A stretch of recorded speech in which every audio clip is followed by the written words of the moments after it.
This was coming out of the chicane in Hungary, around the back of the track.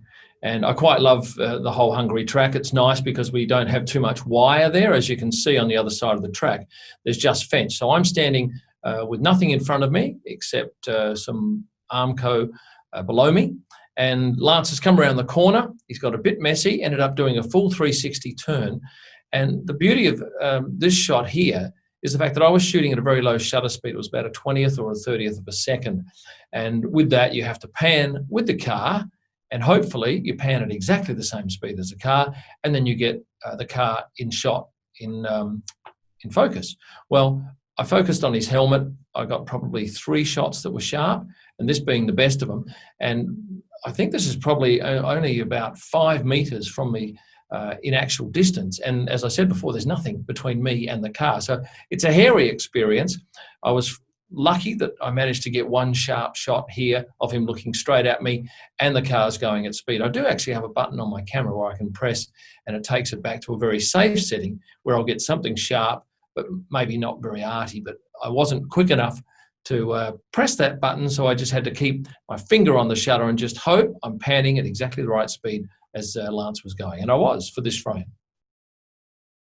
Well, actually, a little bit prior to this shot being taken, Charles Leclerc had got quite sideways coming out of the corner, and I was more worried about that than I was about this shot. For some reason, I felt pretty confident that he was not going to end up in the fence near me. And as I said before, with that nothing above the fence, if something happens and he hits the fence, there's going to be bits of carbon fibre flying everywhere.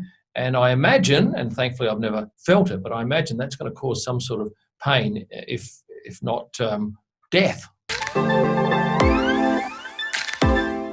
We set up to get the background with the Ferris wheel in it. And as I've learned in my very early days photographing F1, certainly in the first year, I'd have a lot of very good photographers help me out, and they'd say, background, it's all important. The cars are the same every single race. You have to keep an eye on your background. And that means no portable toilets, no cranes, no shit in the background that's going to look awful. So I set up here. I'm very low. In fact, I'm sitting on the ground. There is nothing, by the way, between me and Romain.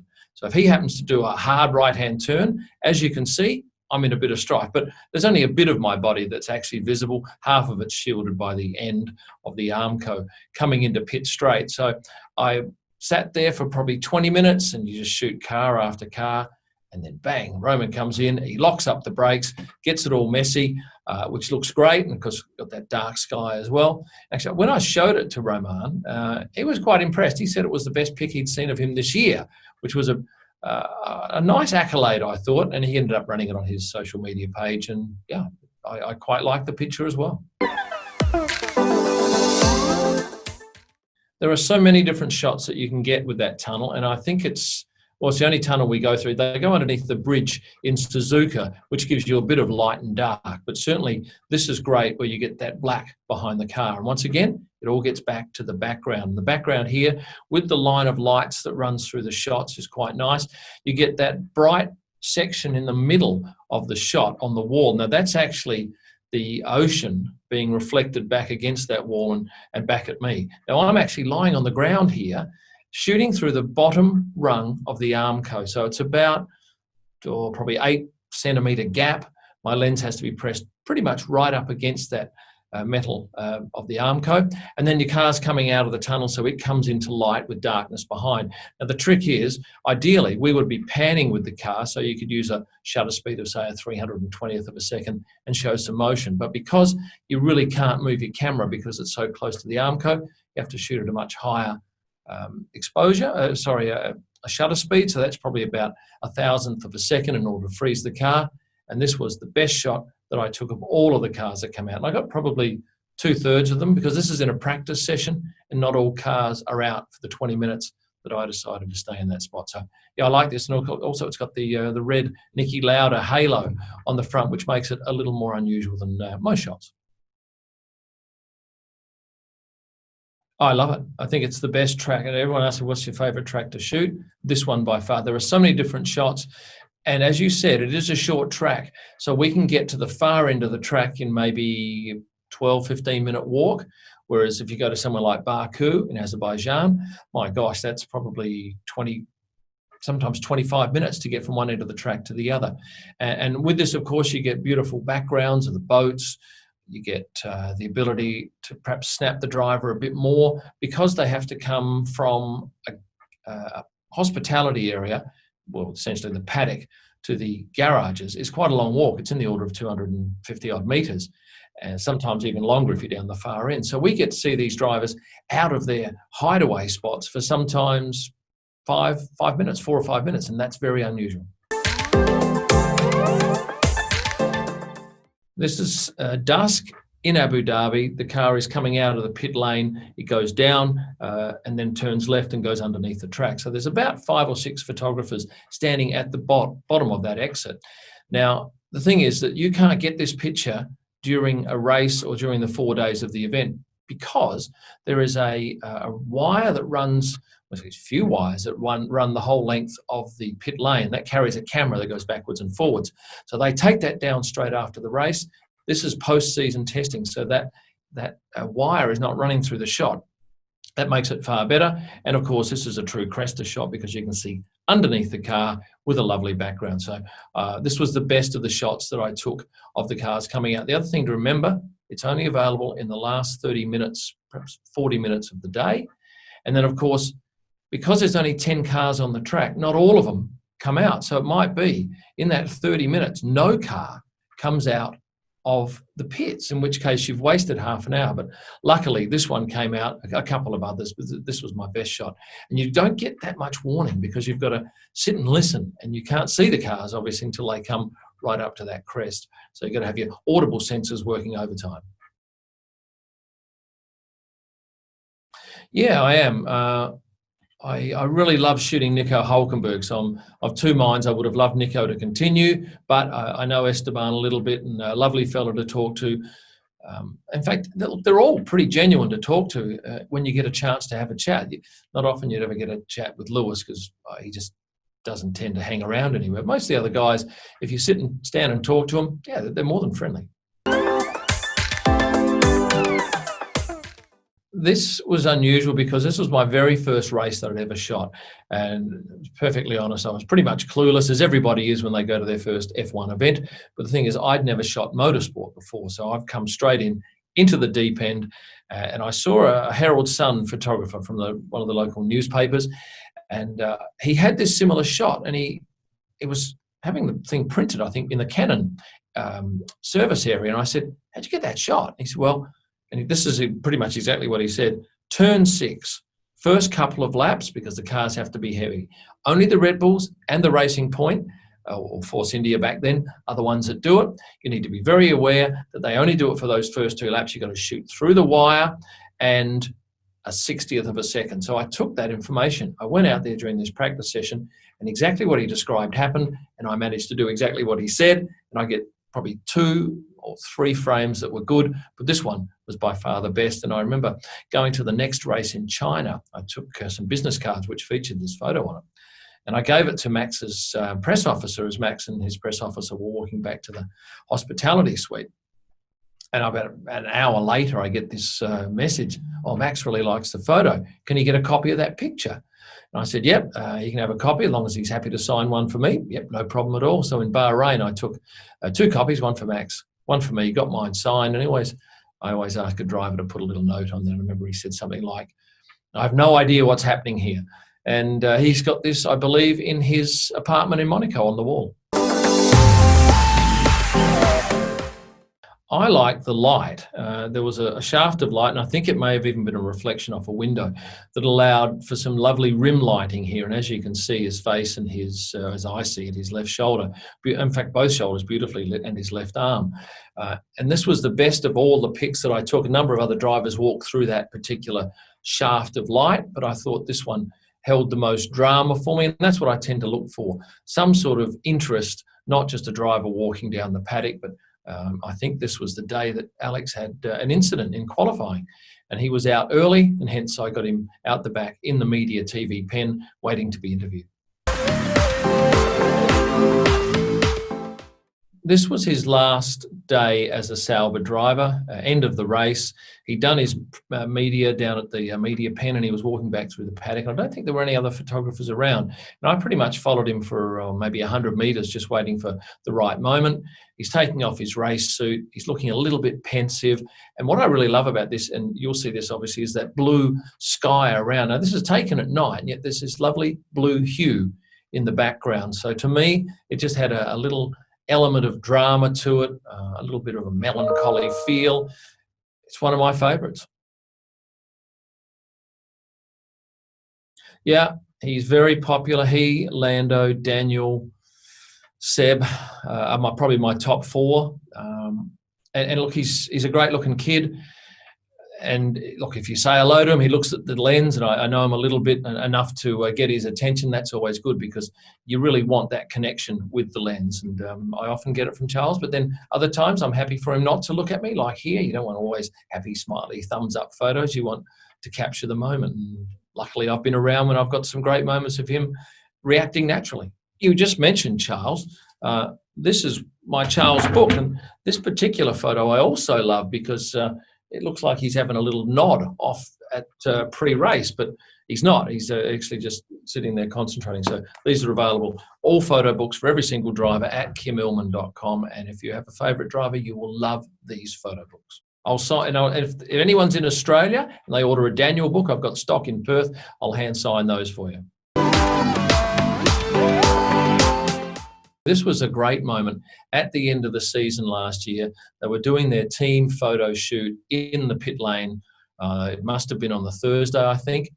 Nico had come in late. They did all the shots of everybody normally, and then Daniel pulls out this wig and he puts it on. And then Nico looks at him and he just breaks up into laughter. Then all the guys behind, all the team put their wigs on. And it was just a lovely moment. And you can see, even though they're soft focus in the background, most of them are laughing. And I just really love the fact that they went out of their way to make Nico feel so appreciated on his final day with Renault. He was totally in surprise, so I have no doubt that he knew nothing of it. And this was, in fact, my most popular picture on Instagram last year at Kym Illman. This had something like 24,000 likes. It got across to probably 250,000 people, and was by, well, no, you know what? It wasn't a hands-down winner. It was very close to the picture of, which will come up later, so I won't destroy that yet, but this was my number one picture, only by maybe 5% over the second one. Bahrain last year, Charles should have won the race. His car had mechanical problems. He ends up on the podium, but not in the number one slot. So he's obviously really disappointed. It would have been his maiden win. And a lot of the drivers have to walk through Parc Fermé as they go back out to the FIA garage. And Seb did. And he walked past and he gave Charles a little shoulder rub, and I imagine consoled him with some words. And I thought that was a really lovely thing to do. I happened to be in the right spot, and the background's great because I looked at a couple of other shots from different angles, and it was a messy background. So look, that's pure luck. You stand in that Parc Fermé area and you race out there and you hope you get a good spot. And for some things, it's a great spot, and other shots, it's a shocker. But I was very happy with the shot. Well, I found out there was a rather unique lens called a Laowa 24mm probe lens available. What you notice is its length. It's crazy. It's, what is that, 35 centimetres, 40 centimetres long. And it allows you to get into very small areas. So if I wanted to perhaps take a shot inside Lando Norris's boot, you could do it with this particular lens. But I wanted to take a close-up shot of Romain's eye, and I wanted to have the reflection of the Haas logo in the background. And he was more than happy to do it. It took us about 3 minutes, and there was all these people hanging around having a look. In fact, I ended up doing a shot with Pierre Gasly similarly, and there was probably even more because we did that right out in the middle of the paddock in Barcelona at testing this year. But I was happy to get the shot. It's not an easy lens to use because it's all manual focus. But yeah, it really impressed Romain and led to some good things for me following that particular shot. It is because on this lens, there is a ring of lights around the rim of the lens. So if I wanted, and I did actually try it, you turn the lights on it and it illuminates the eye, but it ended up being way too strong for this particular shot, so I ended up turning it off. And if you have a look down below the H of the hush, you can see the black round lens there. And that's the trick. You've got to shoot a bit low. You can't just sort of stick it straight in his face, but otherwise all you'll see is a reflection where his pupil is of that black round lens from the layover 24mm probe. But yeah, I really love that lens for certain shots. You wouldn't use it all the time, but for certain things, it's really remarkable. I am probably 10 to 15 metres from the car. Yes, I'm standing on the track. Yes, he's in motion. Obviously, as you can see, there's spray coming off his wheels. There's spray coming off Max's car in the background. And this actually takes place before the race. The cars do their practice laps and they go around through the pit lane. And then the last time they do a lap, they come back down obviously the main starting straight, and they roll up, stop their car in front of the guy with the jack. He jacks them up and they push the car down the track. But we're allowed to go up to the back here, and I actually stand right next to the jack man. So I know that Daniel's seen him. He's going to drive straight towards the jack, and he's going to stop 30 seconds in front of me. So I'm standing a little bit to his left, a little bit lower than him. I can see that he's got those great wet weather tyres, which is a little bit unusual because you don't that often. And importantly here, you've got a full grandstand behind with lots of colour. When I showed this to Daniel, he was pretty impressed with it, as most people were. And a lot of people ask, how do you get that shot? It's really not that difficult. You just have to be at the back of the grid and be ready for them as they come towards you. And I did take some other shots that day, but unfortunately no one else was driving directly at me. They were driving left or right a little bit, which doesn't have anywhere near the impact when you see the Charles Leclerc shot. Whilst it's good, because he's not driving directly at me, it's a fraction of the shot. It was the best race I've ever shot, purely because there was so much happening. It was wet, and that added that element of drama. And if you watched it on telly, you'll know there was plenty happening. And most of it happened at that corner behind these cars, where I spent almost all of the race. So I had, first up, Carlos Sainz spun very close to me. Then I had Max Verstappen, who spun probably a couple hundred metres away, did a full 360. Then we had Nico going off and hitting the barrier. We had Charles going off, hitting the barrier. And we had Lewis going off, hitting or just nudging the barrier. So it all happened for me there. And I couldn't get, I just was amazed that normally I might see one crash every 3 or 4 races. This, I had 5 in one, and at the end of the race, I got this beautiful shot of Lance Stroll coming out the back of the FIA garage, and he was on fire. He was so happy that he managed a 4th place, and normally you don't see Lance smile. So, yeah, I happened to nail that one as well.